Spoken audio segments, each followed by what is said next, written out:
allons voir quelles sont les caractéristiques d'un monologue théâtral. Je vais commencer par la définition. Donc souvent, un monologue va être introduit par la didascalie seule, mais ce n'est pas toujours le cas.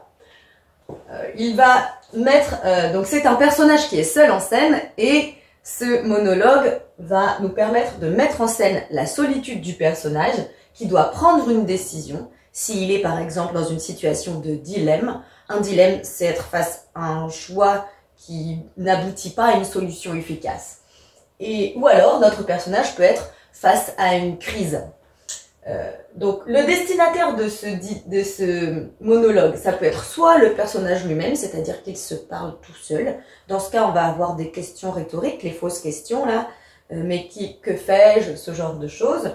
Sinon, le monologue, il peut être à destination d'un personnage qui est absent, c'est possible, ou même d'un personnage qui est présent sur scène mais qui ne dit rien, ça arrive également. Ou alors, ça peut être directement le public.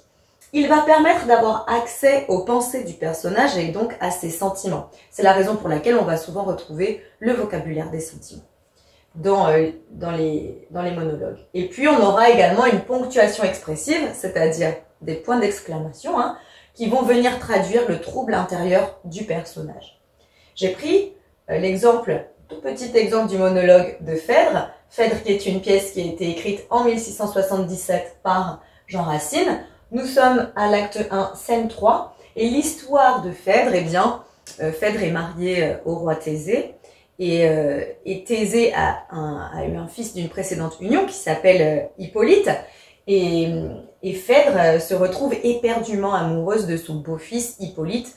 Donc c'est une situation qui n'est pas du tout confortable. C'est un amour interdit.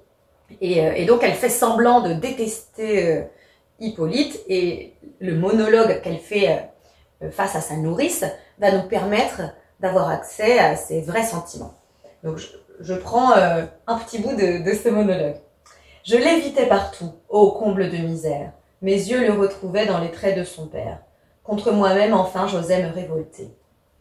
Dans cet extrait de monologue, je vois que j'ai une ponctuation expressive avec le « o » ici qu'on dit vocatif, c'est le « o » avec l'accent, et le point d'exclamation. Également, je vois du vocabulaire des sentiments, j'en ai pas beaucoup là parce que j'ai pris un tout petit exemple, mais j'ai bien misère et révolté. Donc on comprend, grâce au monologue de Phèdre, quels sont les enjeux du texte, les raisons de son mal-être, et qu'elle fait semblant de détester Hippolyte car elle l'aime, mais c'est interdit. Donc le monologue va permettre la révélation, en fait, au public. À toi de jouer à présent. Pour voir si tu as bien compris ce qu'est un monologue au théâtre, j'ai mis un texte à trous au tableau. On va voir si tu arrives à remplir les trous. Donc j'ai mis les mots sentiment, lui-même, révélé et seul. Le monologue au théâtre, c'est lorsqu'un personnage parle en scène. Et oui, quand il parle seul en scène, on l'a bien vu tout à l'heure. C'est-à-dire que c'est le seul à s'exprimer, souvent dans une tirade, c'est-à-dire une réplique vraiment longue. Il peut se parler à un personnage ou au public. On l'a vu, il peut se parler à lui-même. Cela permet d'avoir accès du personnage, au sentiment du personnage. Le monologue de Phèdre, que l'on a vu dans la leçon, permet de la vraie nature des sentiments du personnage éponyme. Permet de révéler la vraie nature des sentiments.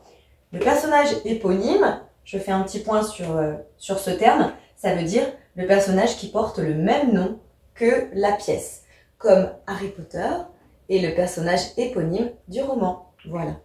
J'espère que c'est un peu plus clair pour toi maintenant. À bientôt. Maintenant que tu as tout compris, entraîne-toi en faisant les exercices ci-dessous.